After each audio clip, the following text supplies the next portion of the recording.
13 अप्रैल 2023 के दोपहर लगभग 1:30 के आसपास प्रयागराज के सीजीएम कोर्ट में एक सुनवाई चल रही थी और कटघरे में खड़े हुए हैं दो व्यक्ति, एक बाहुबली अतीक अहमद और उसका दूसरा भाई अशरफ अहमद। इसी बीच जो लोग अदालत के अंदर और अदालत के बाहर ज़्यादातर लोगों के मोबाइल पर एक नोटिफिकेशन आता है, एक बेल बजती है। जब लोगों ने अपना मोबाइल चेक करना शुरू कर दिए तो उन्हें यह देखकर यकीन नहीं हो रहा था और कुछ लोगों ने वेबसाइट खोलकर देखना शुरू कर दिया। तो कुछ लोगों ने एक दूसरे से कन्फर्म करना शुरू कर दिया। तभी एक व्यक्ति उस अदालत के कटघरे से निकलकर बाहर आता है और बाहर निकलने के बाद एक फ़ोन करता है और एक फ़ोन मिलाता है और बाहर आने के बाद पूछता है जो ये खबर चल रही है सोशल मीडिया पर, इसमें कितनी प्रतिशत सच्चाई है। तभी उधर से एक आवाज़ आती है कि ये जो खबर चल रही है उसमें 100% सच्चाई है। और व्यक्ति अदालत के अंदर आकर एक फूंक मारता है अतीक अहमद के कानों में कि यह जो खबर चल रही है यह 100% सच है। और उतना में ही अतीक अहमद फुट फुट कर रोने लगता है। तो दोस्तों ये कहानी है बाहुबली अतीक अहमद और उसके बेटे की, जो पूरी वारदात देखने के बाद यकीनन आपको हैरान कर देगी। तो चलिए देखते हैं पूरा मामला। नमस्कार दोस्तों, मेरा नाम है मुकुल। आप देख रहे हैं क्राइम हिस्ट्री के एक नए एपिसोड में। तो ऐसे ही आधुनिक घटना को देखने के लिए हमारे चैनल को सब्सक्राइब कर लीजिएगा और नए नए वीडियो को देखने के लिए बेल आइकन को प्रेस कर दीजिएगा। तो दोस्तों हम बात कर रहे हैं अतीक अहमद और उसके बेटे के बारे में, जो यह सच्ची घटना इलाहाबाद से है, जो लोग प्रयागराज से भी जानते हैं। प्रयागराज के एक चकिया मोहल्ला है, वहाँ का रहने वाला तांगे वाला तांगा चलाया करता था। नाम था फिरोज़ अहमद। आप इससे अंदाज़ा लगा सकते हैं कि कोई टांगे में बैठाकर कितना रुपया कमा सकता है। और टांगे वाले के घर में एक बेटा पैदा होता है जिसका नाम रखा जाता है अतीक अहमद। और अतीक अहमद 17 साल की उम्र में पहला खून करता है और तभी से उसका नाम सभी के जुबान पर होने लगता है। और उसी इलाके के बहुत बड़ा बदमाश, बहुत बड़ा क्रिमिनल था जिसका नाम होता है चांद बाबा। और अतीक अहमद चांद बाबा के साथ जुड़ जाता है और चैन सीमा पर दोनों गुंडागर्दी करने लगता है। और तभी मन में ख्याल आता है कि गुंडागर्दी से कभी भला नहीं होने वाला है, बाहुबली बनने से कोई भला नहीं होने वाला है। इसीलिए अब राजनीतिक में आ जाना चाहिए। और राजनीतिक में आने के लिए साल 1989 को वह विधानसभा की तैयारी करता है। लेकिन चांद बाबा को इस बात पर बहुत गुस्सा आता है और उन दोनों के बीच और चांद बाबा के बीच में आपस में बिगाड़ हो जाता है। और कुछ ऐसा बिगाड़ हो जाता है कि प्रयागराज का रोशन बाग में एक जमवार होटल है, वहाँ पर यह चांद बाबा इस बात पर बम मार रहा होता है, लेकिन इसमें से किसी न किसी को मारना ही होता है। और चांद बाबा का चैप्टर यहाँ पे हमेशा के लिए क्लोज हो जाता है और अतीक अहमद की चैप्टर का शुरुआत हो जाता है। एक तरफ अतीक अहमद विधायक बनता है और साथ ही वह अपने गुंडों के साथ, बदमाशों के साथ मिलकर पैसे कमाना शुरू कर देता है। चाहे किसी की हत्या करनी हो तो उसे कोई ऐतराज़ नहीं था। कितने लोग ऐसे थे कि अतीक अहमद के डर से थाने चौकी भी जाना पसंद नहीं करते थे। उन्हें पता था कि एक गया तो गया, यदि हमने थाने चौकी जाकर शिकायत की तो परिवार के बाकी लोग भी बर्बाद हो जाएंगे। इसीलिए कोई उसकी शिकायत नहीं करता है और उसकी शुरुआत हो जाती है। तो ऐसे ही लगातार अपराध करते हैं। तो यह बात है सन 1992 की। साल 1992 में 2 मिनट के अंदर लगभग 300 राउंड गोलियां फायर किए गए थे और आसपास के इलाके में भी अफरा तफरी फैल जाती है। ये आखिर क्या है? और सनसनी खबर को फैलाने वाला कोई और नहीं था, अतीक अहमद के भाई अशरफ अहमद था। और वहाँ पे आसपास पे कुछ लोग थे जहाँ पे वह फायरिंग कर रहा था। इससे कई लोग हंस रहे हैं, मुस्कुरा रहे हैं, जैसे लग रहा है कि वह कितना बड़ा काम कर रहे हैं। और इन लोगों के पास दहशत फैली रहती है और किन्हीं के पास हिम्मत नहीं होती है कि कोई उनको कुछ बोल पाए। बात 1995 की है जब उनका सब काफिला जा रहा था, उनके सारे गुंडे, तभी एक व्यक्ति ने कुछ हिम्मत जुटाकर उनके काफिले से ओवरटेक कर कर आगे निकल जाता है। उसे कहीं जल्दी में जाना होता है इस वजह से, और तभी इसके परिवार को, खासकर अतीक अहमद को बहुत बुरी लगती है। और अतीक अहमद भी इस बात पर बुरा मान जाता है और उसका भाई उसको पकड़ लेता है और पूछता है कि तेरी हिम्मत कैसे हुई हमारी गाड़ियों की ओवरटेक करने की। और वह कहता है, साहब मैं जल्दी में था। तभी उसको मारते हैं, पीटते हैं, और मारपीट होने के बाद वह गिड़गिड़ाता है और भीख मांगता है, साहब मुझे छोड़ दो, जल्दी जाना है। और मारपीट होने के बाद भी वह गिड़गिड़ाता है और रहम की भीख मांगता है।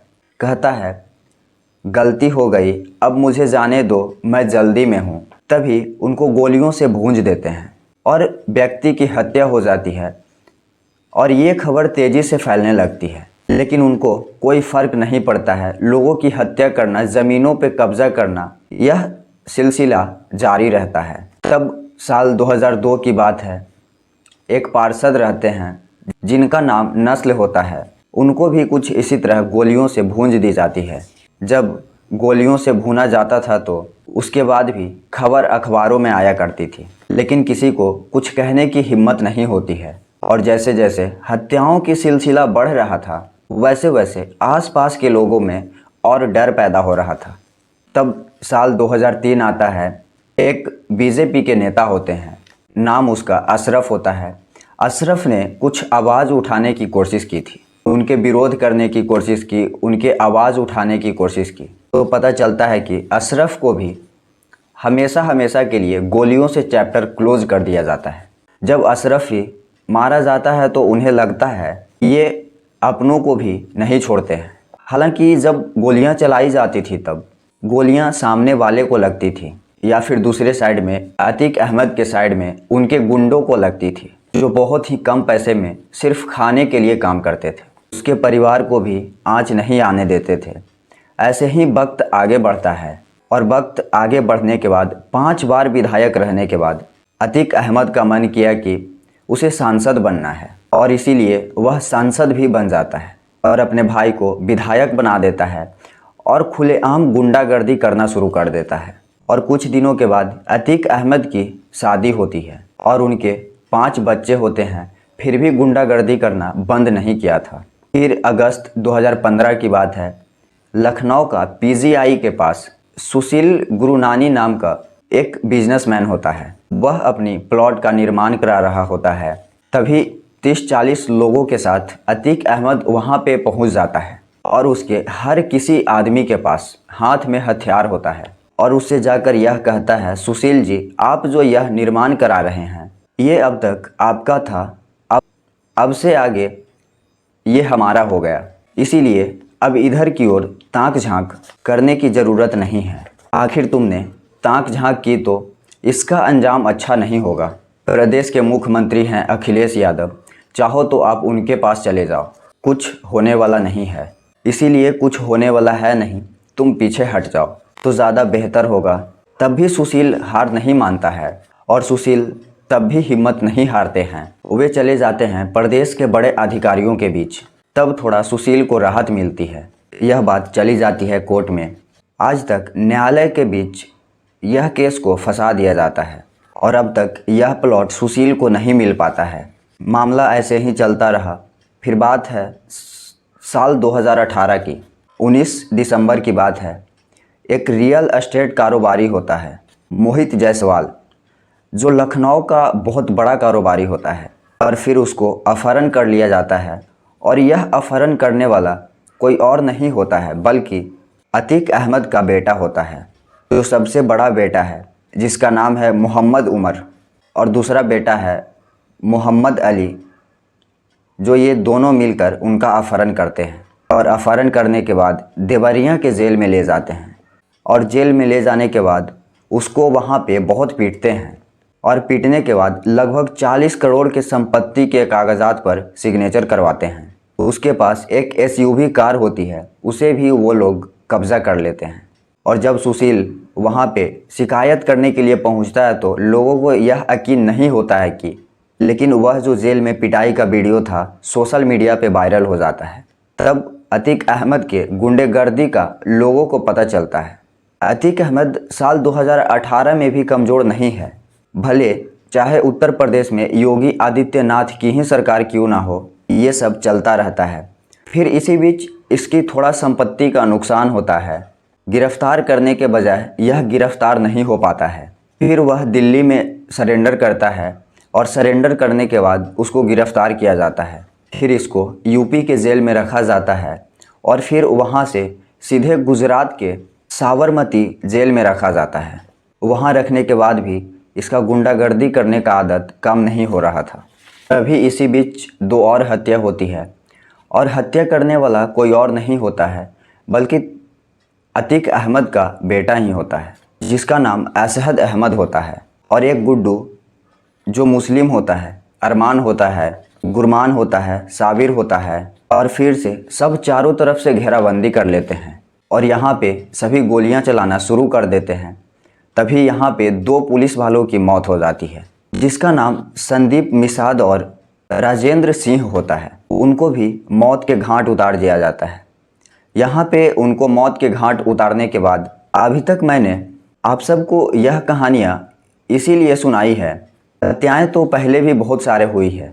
101 मुकदमे इन लोगों पर दर्ज हो जाती है और कितने लोग ऐसे हैं जो सामने भी नहीं आ पाते हैं। लेकिन बात यहाँ पे 2 पुलिस वालों की हत्या होती है। लेकिन जब बात पुलिस वालों पे आती है तो पुलिस वालों की नींद टूटती है और ऐसे बदमाशों को गुंडागर्दी करने वाले ऐसे गुंडों की कमर टूटना शुरू हो जाती है। और फिर वक्त आता है 13 अप्रैल 2023 की। सीजीएम कोर्ट प्रयागराज में कार्रवाई चल रही थी अदालत की। तो उसी बीच झांसी से खबर चल रही थी कि अतीक अहमद का जो बेटा होता है तीसरे नंबर का, क्योंकि उनके 2 बेटे हैं बड़े बड़े जो जेल में हैं, लखनऊ की मोहम्मद अली और मोहम्मद उमर जो दोनों जेल में हैं। तीसरा बेटा अरशद जो पुलिस वालों की हत्या किया था, उसको लगातार ढूंढने की कोशिश किया जाता है और बताया जाता है कि दिन में 44 से 45 बार जाकर उसे ढूंढा जाता है। आखिरकार पुलिस एसटीएफ की टीम उनको तलाश कर लेती है और तलाश करने के बाद उनको रोकने की कोशिश कर रही थी। पुलिस कह रही थी कि तुम अपने आप को सरेंडर कर दो, अपने आप को पुलिस के हवाले कर दो। लेकिन उसने पुलिस के ऊपर भी गोली चलाना शुरू कर देता है और जब गोली चलाता है वह पुलिस के ऊपर, तो पुलिस जवाबी कार्रवाई में उसको मार डालती है। वह अकेले नहीं मरता है बल्कि उसका गुलाम भी मारा जाता है जो शार्प शूटर होता है। फिर उसके 2 बेटे और होते हैं जो चौथे नंबर और 5वें नंबर पे होते हैं। चौथे नंबर का नाम अजहर अहमद होता है और 5वें नंबर का नाम आवान अहमद होता है जो कि जेल में है। उसका भी हत्याकांड में नाम आया करता है। इसकी पत्नी होती है शाइस्ता परवीन। इस पे 50,000 का इनाम घोषित होता है, लेकिन वह फरार चल रही है। और उसकी बहन है आयशा अनूरी, वह भी अभी फरार चल रही है। और उसका भाई अशरफ है जो जेल में बंद है। उनको रखा गया था बाल संग्रह गृह में। उनका उम्र 18 साल से कम है। तो दोस्तों, आप इस घटना के बारे में क्या बोलना चाहोगे? कमेंट में अपना राय ज़रूर बताइएगा। और यह वीडियो से कुछ सीख मिले तो वीडियो को लाइक कर दीजिएगा और चैनल पर नए हो तो चैनल को सब्सक्राइब कर लीजिएगा। और लोगों को ऐसे ही अपराध से बचाना चाहते हैं तो वीडियो को शेयर ज़रूर करिएगा। मिलते हैं फिर से एक सच्ची घटना के साथ। जय हिंद।